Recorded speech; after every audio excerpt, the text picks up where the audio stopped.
Pues así se está llevando a cabo la llamada Cuarta Transformación, sobre todo a través del Congreso. Un aluvión de iniciativas es el que se ha presentado tanto en la Cámara de Diputados como en el Senado. Sin embargo, hasta ahora son pocas las que se han aprobado. La mayoría todavía están ahí en el tintero. Y para hablarnos de estos y otros aspectos de este particular Congreso mexicano, nos acompaña Kemir Puente. Él es coordinador del Centro de Estudios Políticos de la Facultad de Ciencias Políticas y Sociales de la UNAM. Kemir, buenas noches, qué gusto tenerte aquí. Buenas noches, María, gracias por la invitación. Oye, a ver, pues este Congreso está dando muchísimo de qué hablar. ¿Por qué no empezamos porque nos expliques en qué se distingue? Porque es tan diferente este Congreso de cualquier otro que recordemos. Bueno, da mucho de qué hablar y dará mucho de qué hablar.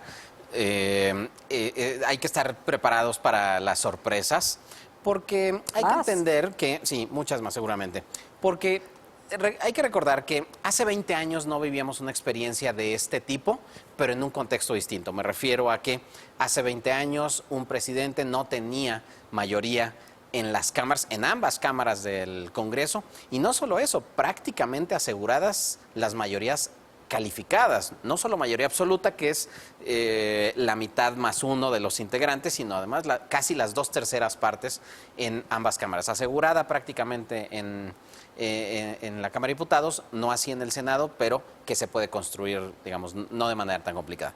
En un escenario distinto, además. Sí, porque esas cámaras eran súper ordenadas. Eran súper ordenadas. Nuestro Congreso tiene altos niveles de disciplina de los partidos políticos. Es decir, los partidos políticos pueden controlar muy bien a sus legisladores a través de distintos mecanismos de estímulos, pero también de preventas y de algunos recursos adicionales que administran de manera pues totalmente libre y sin rendición de cuentas los propios coordinadores. Entonces, lo que estamos viendo es no solo una nueva correlación de fuerzas, estamos viendo una nueva élite parlamentaria de muchos legisladores amateurs.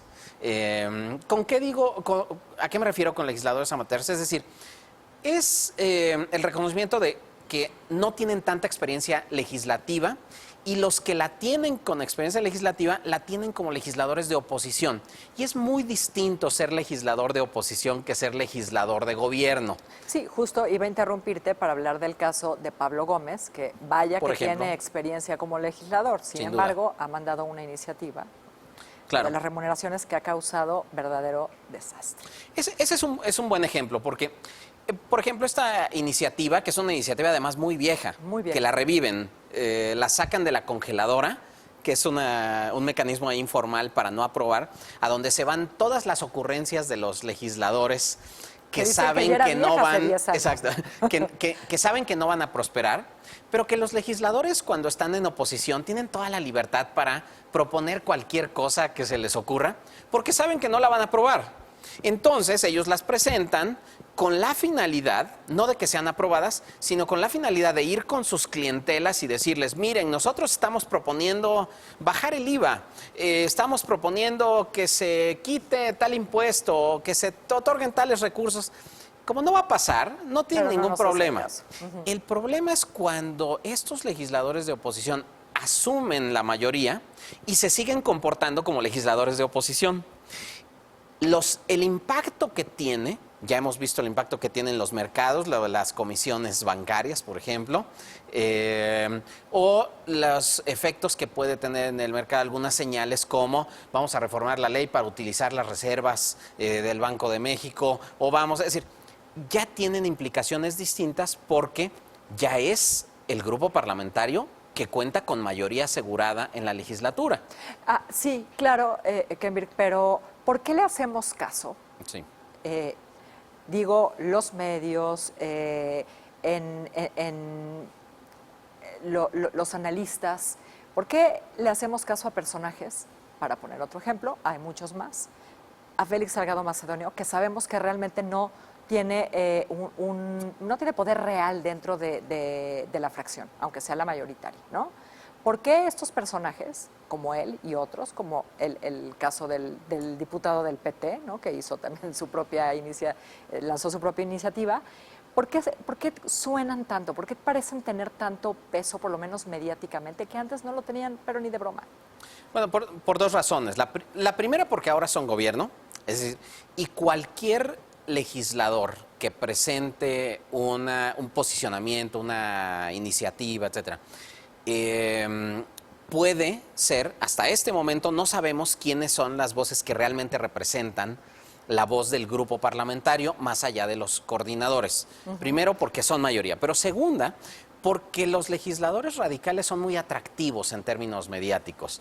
Me refiero con legislador radical a aquel que presenta posiciones poco consensuadas, que no están en la medianía, entonces resultan muy atractivos porque polarizan al propio debate parlamentario, generan que se repliegue la oposición y generan que también el grupo mayoritario salga a defender esas posiciones. Entonces, por eso es que llaman tanto la atención. Pero está teniendo efectos, ¿no? Y está teniendo efectos negativos para Morena en ambas cámaras y para el gobierno de López Obrador. Sí, le genera, por supuesto, porque antes no, es decir, porque cuando eran oposición no pasaba nada. Es una ocurrencia del senador Salgado o es una ocurrencia, no pasa nada.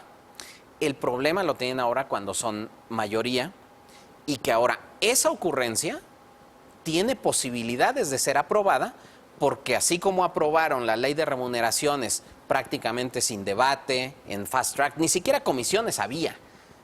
Hay que pensar que se aprobó cuando ni siquiera había comisiones que están obligadas a presentar un dictamen que analice el contenido de la iniciativa.